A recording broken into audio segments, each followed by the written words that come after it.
Welcome to True Crime and Authors Podcast, where we bring two passions together. The show that gives new meaning to the old adage, truth is stranger than fiction.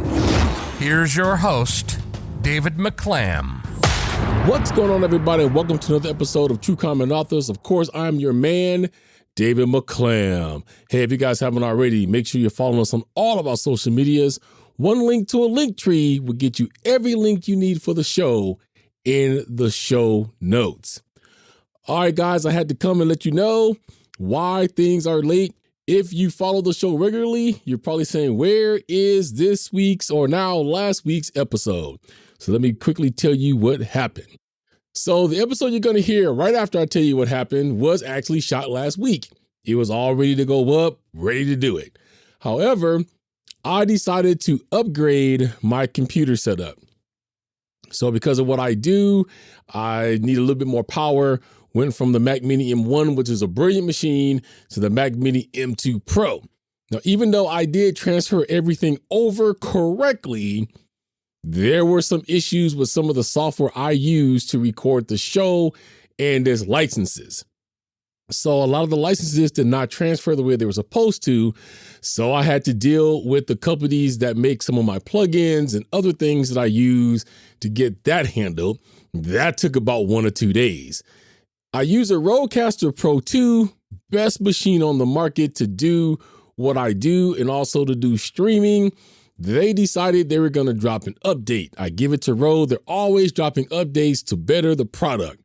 However, this update kind of broke the product because when I recorded anything, you would hear this electronic noise in the background.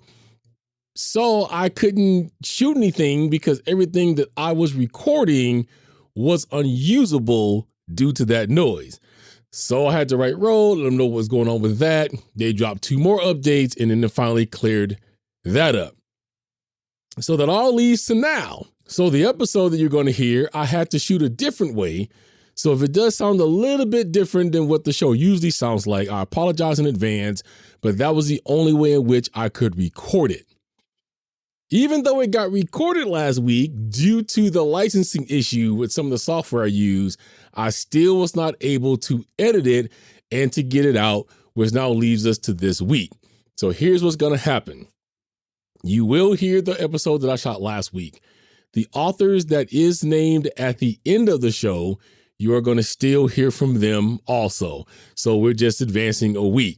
However, I'm not cutting any of the episodes that I had. So this one and the 2 authors, you will still get that. Also, I've been experimenting with dropping multiple episodes at once or stagnating them, just kind of pivoting them out through the week. So I did turn to who I consider to be the #1 fan of the show. He listens to every episode every week. His name is Scott Collard. And I asked him, did he like them when they're all dropped at once, or did he prefer them to be stagnated? And he did tell me that he did like the multiple drops, even though he would listen to them anyway I put them out. But it did give some chance to digest what you just heard and be able to move to the next one. So that's what I'm going to do going forward. I'm not going to have a date, like I said before. I'm just going to drop some episodes for you guys. This way you always have something fresh to listen to. And I have so many episodes and authors to drop that's not going to be an issue. So this way you'll always have something new and something fresh to listen to. Also, guys, I'd like you to let me know what you think of my new segment titled Extraordinary People. This is a segment I've always wanted to do and said I would use my platform to do this. I built this platform, yes, on true crime and reading, but my platform is also about getting things out there that matters in the world, telling the truth. Hey, on this podcast, you may not like everything I say. You may not agree with everything I say, and that is okay.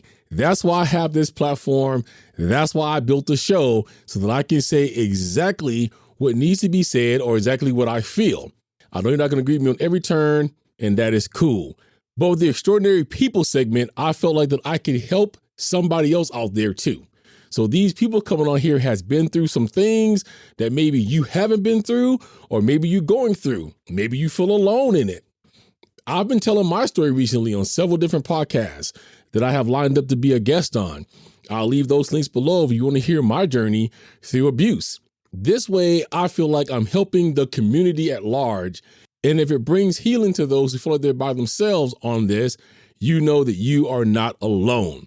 So let me know what you think of that segment. I'm feeling really good about it. We've got some more people lined up for you that's coming down the pipeline. So I hope you guys are ready for that. All right, so I'll let you guys get on to the episode. This episode was shot last week. I will let you guys know it is a case that I will be doing a part 2 on, and maybe a part 3, because every time I turn around, every time I'm looking at social media or reading a newspaper, this case keeps changing. And I want to bring you guys all the facts of this case so you can examine them on your own and come to your own conclusion. It is a heartbreaker, so enjoy it as much as you can. Give me feedback on it. You can always reach out to me at truecrimeandauthors@gmail.com. I always am looking forward to your feedback and what you would like to see. Also, if you have any cases that you'd like me to do, or if you have any authors you'd like me to try to reach out to, drop me a line and we get that done. All right, guys, so thank you for being patient with me last week. Hopefully all of our issues is over and we won't have this happen again. I apologize. It is something that I could not control. So with that being said, here is your episode, and I'll catch you guys on the next one. Thank you for listening to True Crime and Authors. Don't forget to rate, comment, and subscribe. Join us on social media. On Facebook at True Crime and Authors. On Twitter at Authors True. On YouTube and TikTok at True Crime and Authors. And email at truecrimeandauthors@gmail.com. Cover art and logo designed by Dazzling_Ray from Fiverr. Sound mixing and editing by David McClam. Intro script by Sophie Wild from Fiverr. And I'm the voice guy, your imaging guy from Fiverr. See you next time on True Crime and Authors.